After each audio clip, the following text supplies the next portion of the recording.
Olá, tudo bem? Eu sou o pastor Leandro Alencar e a partir de hoje você e eu vamos descobrir qual é o segredo da verdadeira felicidade. Você está assistindo o primeiro episódio da série de estudos da Bíblia Eu Quero Ser Feliz. E aí, você quer ser feliz? É claro, né? Vem comigo!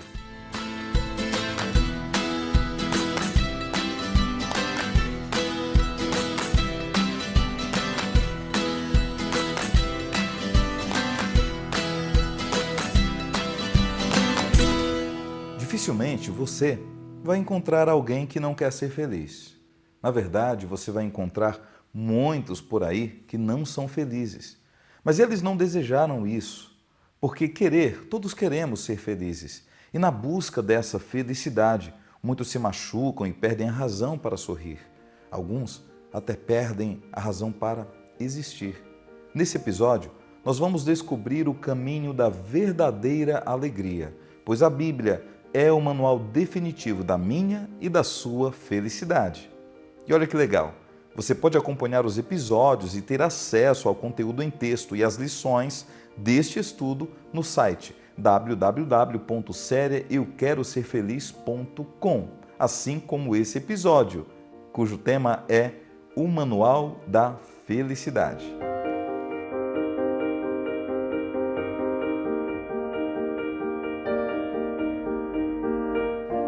Temos que concordar em uma coisa. Nem sempre dá para ficar sorrindo com tudo que acontece conosco, não é? E algumas vezes nos entristecemos e descobrimos que a vida nos dá diversos motivos para chorar. Eu quero te pedir uma coisa agora. Para e pensa no que faz você feliz. Não pensa no que faz você chorar. Pensou? É bom sorrir, não é? Pensando em tudo o que vivemos, com o que sorrimos, choramos, dá até vontade de ter um manual que nos ensine a fazer apenas aquilo que nos aproxima da felicidade. Um manual que nos aproxime de tudo o que nos faz felizes e nos afaste de tudo o que nos faz chorar. Olha, esse manual existe. É a Bíblia, também conhecida como a Palavra de Deus. Esse livro contém toda a vontade do Senhor para a nossa vida e contém também o segredo para sermos felizes para sempre. Ouvir a Bíblia é importante, mas conhecê-la e entendê-la é fundamental para todos aqueles que querem saber a vontade de Deus para as suas vidas. Por isso, você mesmo pode ir direto à Bíblia, sem intermediários, e ver o que Deus deseja para a sua vida ao ler o texto sagrado. A Bíblia é o único livro que podemos ler na presença do próprio autor. A Bíblia, originalmente, foi escrita em 3 idiomas: hebraico, aramaico e grego. E direto dos tempos da Antiguidade e das terras do Oriente Médio, recebemos a Bíblia, cujo nome significa literalmente livros, ou seja, a Bíblia é uma coleção de pequenos livros, ao todo são 66. Divididos em 2 grupos, os livros do Antigo Testamento, que são 39, e os livros do Novo Testamento, que são 27. E podemos ter plena confiança no texto bíblico e na sua relevância para os dias atuais. Olá! A Bíblia é confiável? Digo a você que sim, por algumas razões. Primeira, a arqueologia. Muitas pessoas questionavam no passado se a Bíblia que temos hoje é a mesma Bíblia que foi usada no passado pelos apóstolos. Mas quero dizer a você que um achado arqueológico em Qumran, 1947, encontrou muitos textos da Bíblia e esses textos comprovam que a Bíblia que temos hoje é a mesma Bíblia que foi usada no passado. A segunda razão é a unidade da Bíblia. Veja, cerca de 40 autores escreveram a Bíblia e todos mantiveram uma unidade, não há contradição no que eles escreveram. Isto mostra que o mesmo Espírito Santo guiou a todos. A terceira razão, as profecias cumpridas. Quando você olha as profecias da Bíblia, veja Daniel capítulo 2 e outras profecias, com exatidão matemática, o cumprimento das profecias mostra que é um livro divino. Poder transformador, outra razão. Você conhece algum livro capaz de transformar a vida das pessoas que fazem contato com ele? A Bíblia é tudo isso, ela faz isso, muda a vida das pessoas. E a quinta razão, talvez para mim a mais forte de todas, Jesus, quando estava com as Escrituras em suas mãos, ele confiou como sendo a palavra de Deus. Então, se Jesus confiou na palavra que estava em suas mãos, eu também confio nela. E a última razão, talvez, você conhece algum livro mais perseguido? Você conhece algum livro que mais pessoas morreram por ele? Isso tinha uma razão, era a palavra de Deus. E a Bíblia é atual para os nossos dias? Claro que sim. O que ela profetizou do passado se cumpriu. Hoje, o que estamos passando nesse momento, a Bíblia também fala. O que vai acontecer também. Você quer saber sobre Jesus? Aonde você vai buscar informação? É na Bíblia. Confie na Bíblia. Ela será tudo em sua vida e poderá mudar você. Por volta do ano 1450, Gutenberg inventou a imprensa. Através da imprensa de Gutenberg, os livros agora poderiam ser produzidos em larga escala. Antes, os livros eram copiados à mão. A imprensa de Gutenberg não era como as nossas impressoras a laser. Cada letra na imprensa de Gutenberg era colocada manualmente, formando as palavras e as frases, tudo numa espécie de grande carimbo que imprimia a página que ele desejasse. Essa invenção é considerada uma das mais importantes da história. Por quê? Agora, o conhecimento poderia ser transmitido e produzido em larga escala. Agora, olha que interessante. O primeiro livro que Gutenberg imprimiu foi a Bíblia.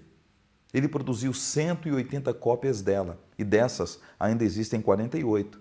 E não é preciso dizer que as Bíblias de Gutenberg são itens raríssimos e importantíssimos para a história do cristianismo. Desde Gutenberg até hoje, a Bíblia tem sido o livro mais traduzido e vendido de todos os tempos.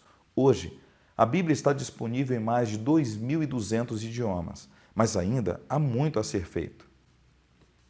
No mundo inteiro, existe aproximadamente 5.000 idiomas e ainda outros 12.000 povos com uma linguagem própria que possuem uma comunicação considerada primitiva pelos linguistas. Desses, apenas 4% possuem a Bíblia completa traduzida para suas línguas. Só o Brasil tem 224 línguas indígenas. Em outros países, a realidade é outra. Nos Estados Unidos, por exemplo, 93% das casas têm uma ou mais Bíblias. E o Brasil não fica muito longe disso. Além das Bíblias impressas, hoje temos acesso a diversos aplicativos e sites que trazem o texto bíblico na íntegra. Ou seja, o desafio para nós é conhecermos, estudarmos e lermos a Bíblia. Outra pesquisa mostrou que 69% dos americanos achavam que o ditado "Deus ajuda a quem cedo madruga" estava nos evangelhos. 48% criam que existia um evangelho segundo Tomé no Novo Testamento. E 58% não sabiam dizer quem havia pregado o Sermão da Montanha. Para ficar fácil, eu vou responder para você. Não existe na Bíblia um versículo com "Deus ajuda a quem cedo madruga". Não existe também um evangelho de Tomé na Bíblia. Na verdade, os 4 evangelhos do Novo Testamento são Mateus, Marcos, Lucas e João. E foi Jesus quem pregou o Sermão da Montanha, o Sermão do Monte. Como vimos, a Bíblia é uma coleção de livros e tem centenas de capítulos e inúmeros versículos. E temos muitas perguntas sobre ela. Então, vamos para a primeira pergunta de hoje. E o pastor Odair é quem vai responder. Afinal, quem inspirou as Sagradas Escrituras? Olá, pastor Leandro. Realmente essa é uma excelente pergunta. E a própria Bíblia responde que foi Deus quem inspirou.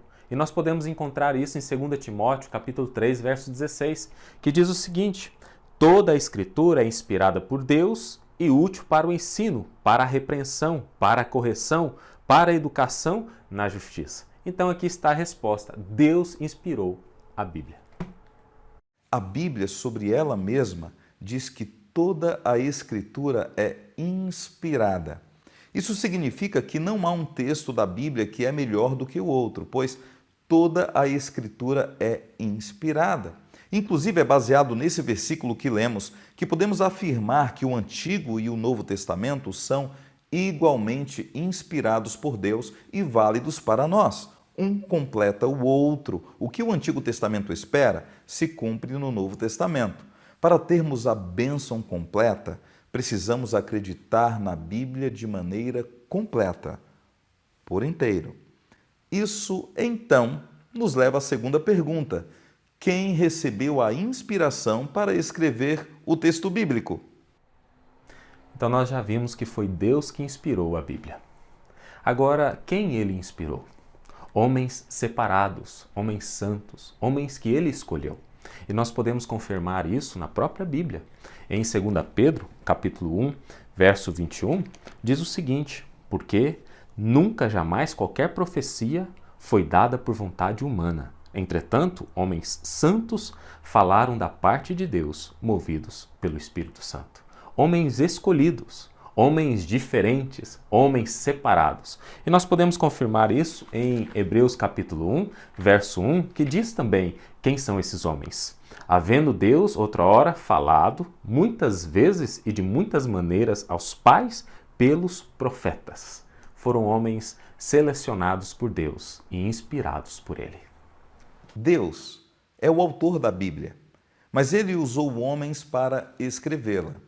Podemos dizer então que a Bíblia é a palavra de Deus, mas com um sotaque humano. Foram mais de 50 pessoas envolvidas ao escrever o texto bíblico.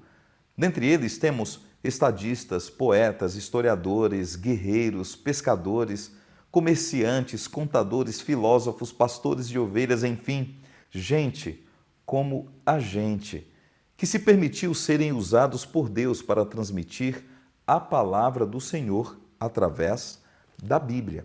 Desde o primeiro livro escrito por Moisés, que foi o livro de Jó, por volta do ano 1400 a.C., até o último livro, que foi o Evangelho de João, escrito pelo próprio João, no ano 100 depois de Cristo, são quase 1500 anos separando o primeiro do último escritor. Mas o que mais me impressiona é notar que, mesmo com todo esse espaço de tempo, nenhum autor jamais contrariou o outro no que escreveu. Isso ocorre por uma razão muito simples. O Espírito Santo direcionou cada um desses autores no modo como deveriam escrever o texto sagrado. Isso é o que chamamos de inspiração. É como se o texto bíblico fosse soprado por Deus. E pensar na Bíblia como um livro que atravessou milênios dá uma alegria fora do comum, ao perceber que Deus deseja que todos, em todos os lugares e em todas as épocas, conheçam a sua vontade. Mas alguém pode perguntar: a Bíblia tem um prazo de validade? Pastor Leandro, nós estamos acostumados a tudo ter um prazo de validade. Mas com a palavra de Deus não é assim. A própria palavra de Deus nos confirma que ela durará para sempre. E podemos confirmar isso em Isaías capítulo 40, verso 8, que diz o seguinte: seca-se a erva e cai a sua flor, mas a palavra de nosso Deus permanece eternamente. Então, isso significa que, assim como o Deus de ontem é o Deus de hoje e será para sempre, também a Bíblia de ontem é a Escritura Sagrada de hoje e será a palavra de Deus para sempre, por toda a eternidade. No entanto, a Bíblia, lá no final, nos seus últimos versículos, traz uma advertência para aqueles que tentarem adicionar algo ou retirarem algo do texto bíblico. Portanto, o que acontecerá com quem modificar ou acrescentar algo nas Sagradas Escrituras? Quanto a essa resposta, é um pouco assustadora, porque a Bíblia nos diz que sobre aquele que fizer qualquer alteração no texto bíblico, há uma maldição que será lançada sobre eles. E aí nós podemos confirmar isso em Apocalipse 22, verso 18 e 19, que diz assim, ó: eu a todo aquele que ouve as palavras da profecia deste livro testifico. Se alguém lhes fizer qualquer acréscimo, Deus lhes acrescentará os flagelos escritos nesse livro. E se alguém tirar qualquer coisa das palavras do livro desta profecia, Deus tirará a sua parte da árvore da vida, da cidade santa e das coisas que se acham escritas neste livro. Mas, em compensação, para quem a Bíblia oferece uma promessa de felicidade plena. A Bíblia diz em Apocalipse capítulo 1, versículo 3, que aqueles que leem, ouvem e guardam o que ensina a Bíblia serão felizes. Feliz é aquele que lê as palavras desta profecia, e felizes aqueles que ouvem e guardam o que nela está escrito, porque o tempo está próximo. Como é bom descobrir que o caminho da felicidade começa com a palavra de Deus. Como é gratificante entender que Deus é o primeiro e maior interessado na nossa felicidade. Sabe, se você tem uma Bíblia em casa, você tem nela o segredo para vencer os maiores desafios que você possa enfrentar, ou talvez que você já está enfrentando. Tem gente que passa a vida procurando um tesouro escondido, que pode trazer felicidade. Se você é uma dessas pessoas, eu preciso lhe dizer uma coisa: a sua procura acabou.